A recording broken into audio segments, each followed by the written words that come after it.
Hey guys, welcome back to my channel. It's the girl Tavina. Today we're gonna do something a little bit different. We're gonna talk about relationship.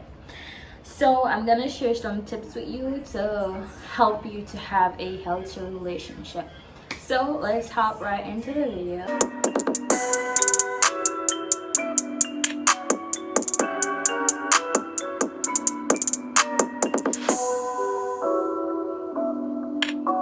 I have about like 12 tips here, so I'm gonna tell you them, and I'm also gonna tell you the reason why you should ensure that you are practicing this in your relationship.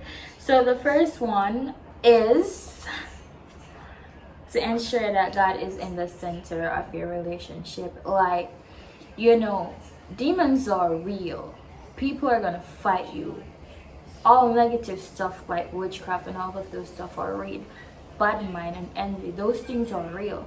So having God, and I'm sure that you want blessing, having God in the center of your relationship is gonna help you to achieve some of those stuff, like being a couple that prays together, that worship together, that seek God together. You guys can take down any kingdom, you guys can break yokes, you guys can break chains, you guys can do what you need to do in order for your relationship to work, or for you to like rebuke certain things, because negative energy is going to be out there. Whereas if it's a case where you guys relationship is filled with love, people is gonna envy that, people is gonna want to destroy that. But and seeking God together, like God is like the best thing. So to know that you have someone that you can seek him with is like such a blessing, honestly.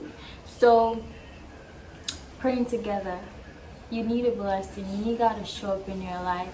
Having someone that can help you to pray is a great guarantee. The second one is communication. So without communication, what are we?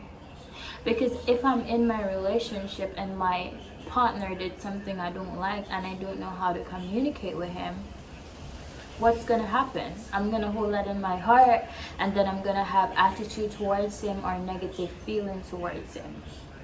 Same way for my partner. If he don't communicate with me, how is that gonna go? So communication is the key.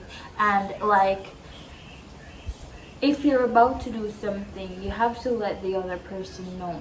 You can't just like do it without their input, without their concern, because you guys are together as one.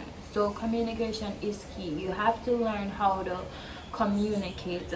And without communication, there can be a lot of confusion, a lot of misunderstanding. Like, if I want to do something and I did it, but because I didn't communicate with my partner, he's wondering what's that, or why did I do that, or feel some type of way about it.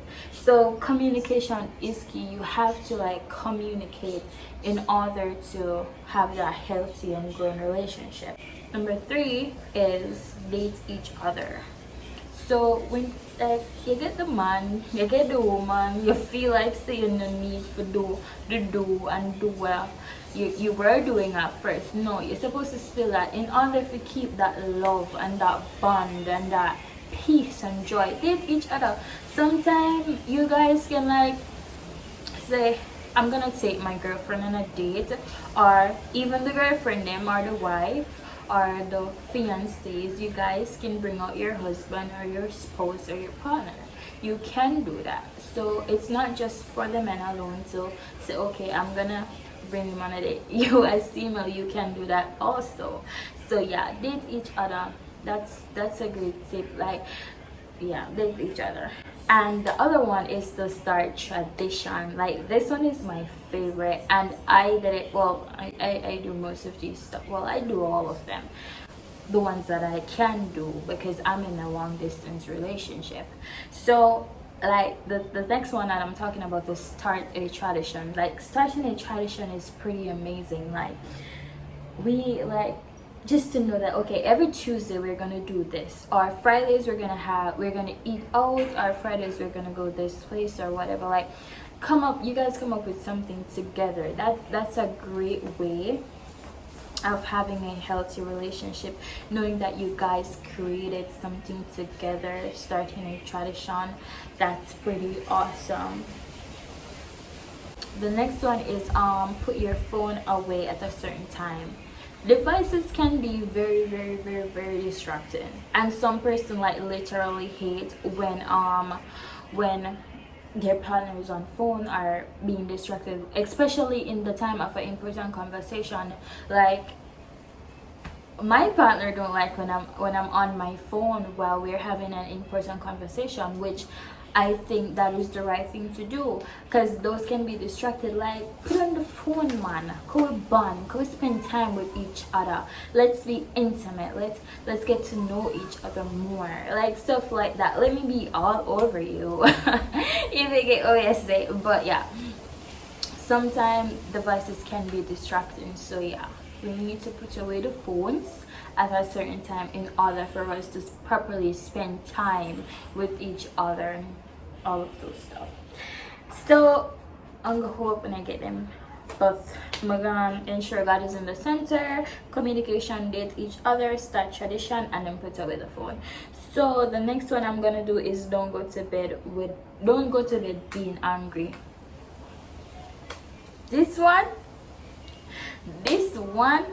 literally, like, this one is amazing and it's great, because as a female, if my boyfriend did something to make me upset and I'm alone me from my bed with it, of course me gonna be even more upset. Like, me gonna feel like you don't care, or you don't feel like you need to apologize, or you don't feel like you did something wrong. Like, yeah, not going to bed angry is one of the best things. So yeah, you have to like ensure, say, if there is an issue or an argument or a disagreement, you guys can talk about it before and decide to go to sleep, because maybe the next morning you can wake up and you can bring that negativity into the new day that you're about to start in the next morning.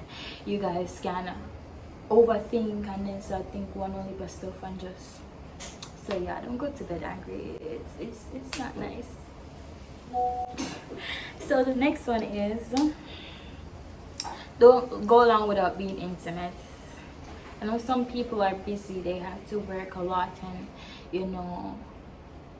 time can come when you're not able to see your spouse or your partner, but don't go too long without being intimate. Like, you have to be intimate. You guys have to bond. You guys have to remember how each other feels in all of those type of ways and stuff like that, but that's a very important one. So the next one is accept your partner weakness and try to fill the gap. If your partner has have a flaw, then the right thing to do is to help them, help them acknowledge that is their flaw and help them to work with that. Don't let it be a case where every day you're rubbing it in them face, so, oh, you still like this, I'm gonna like that and this and that. No, that's just toxic. You have to appreciate it in a sense, try to work with it. If you don't feel like you can work with that, then you move on. But if you love your partner enough, then you guys will work together. You will try to fill that gap. If it's a case where she have a wound from family, for say, okay, she's always being alone, or she don't use a certain type of love, then you try to sure the type of love that in any possible way you can. Because some people, because their lack of love, they can tend to separate themselves, like them just stay by themselves. They don't socialize. So step in, show them that, and I guarantee you that it will help, and they will eventually change, because you feel like gap there.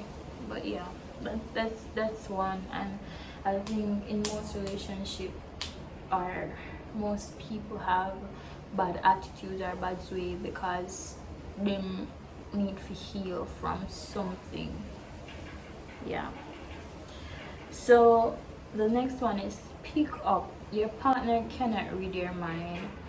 If it's a case where something happened, or you want to suggest something, or you want to do something, You have to talk. Like, I know most females, them we need this and them no want ask them boyfriend, and then when the boyfriend don't get them feel like say he's not the type of guy who's romantic, or him don't want to spoil me, him don't want to spend time, stuff like that. But you have to speak your mind. If your partner did something you don't like, you have to talk about it.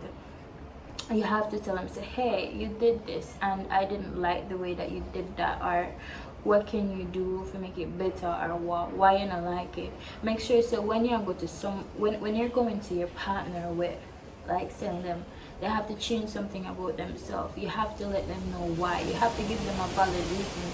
You cannot just go and say, hey, you do this, I'm not like this, I have to change it. No, it's not gonna work like that.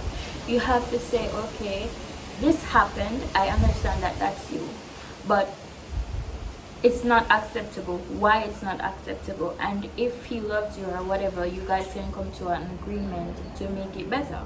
So yeah, communication is very big. But yeah, you have to open up your mind and you have to speak. They cannot read your mind. So the next one is set and respect boundaries. So set and respect boundaries. Like, boundaries. Like, setting boundaries is not about what you don't want or like in your relationship, but it's also letting the people around you know what you appreciate. So if I'm setting a boundary, it don't necessarily mean to, oh, you must feel like this, like, can't do this, control it. No, it's like giving you an idea of what I appreciate. It's giving you an idea of what, and I'm not just talking about me, I'm just using myself as an example. Like, put you and your partner in the situation, or just think of it like it's you and your partner. I'm not referring to me, I'm just using an example. So yeah, you have to set boundaries and you have to respect them. So if you set your boundary, if you're supposed to set a boundary, you have to respect it. Like, if you say, oh, when you're asleep, I don't want you to wake me up, or when I'm doing my work, I don't want you to distract me. You have to respect that boundaries, because it's a specific reason why you're supposed to say that. It's a specific reason why you set that boundary. So you have to respect it, and the person needs to respect your boundary as well. So yeah, the next one, I think it's listen and talk. I feel like this is my weak point. Like, I'm the type of person with a slow chat. Like, I feel like for me to like just like my talk, I'ma voice my opinion, I'ma talk, I'ma just say what I want to say, and then I feel like that's it. But no, it can't work like that. Like, I understand, and I come to the point that if I want my relationship work with my partner, with anybody at all, I have to learn how to listen. Like, okay, I feel this way, I voiced my opinion, but I have to listen to see what the other person have to say. Why did they do what they did? Why? What are we gonna do going forward to get this situation resolved? And just listen and talk. Like, a relationship have disagreement, and that's okay. But knowing how to come together, sit down, listen, talk. You have to listen to work on it. Well, listen to reflect and to work, not listen to respond. Most people listen to respond, but you have to listen to. Sorry about the breeze in the background. I felt like it's destroying my audio, but I'm outside. Breeze are blowing nice. I'm in Jamaica, so yeah. But you have to like listen to reflect and to understand, not listen to respond. Because if you listen for only responding, you're not gonna get what the person is saying. You're not gonna get the point where them try to bring across the God to say, oh, you said that and you're ready to jump on the person short. But that's not the case. You have to listen to understand and to reflect, right? Yeah. Oh, that was actually my last one. I thought that I had more, but yeah, guys, these are some simple steps. I will put them all on the screen down there. But these are some tips, some things that you can practice in your relationship in order for it to be healthy. Because who Who wants a relationship that is not healthy? Who wants a relationship that is toxic? No. If you find your love, you find your love. You want to travel the world. You want to live forever. You want to grow old. Those are my goals. I don't know about you, but those are my goals. So I'm going to do everything in my power to ensure that my relationship is great. Not just me, but also my spouse. And on the other hand, I have my boundaries that I set. So you have to learn how to respect them, and I have to learn how to respect yours. So yeah. So that's it for today. It was my pleasure sharing these tips with you. I hope you guys practice it in your relationship in order for it to get better. Okay, goodbye. Thank you for watching. I hope this video was helpful to you. Be sure to subscribe and turn on your post notification and share this video with a friend or with someone who you know might be struggling in their relationship. Peace.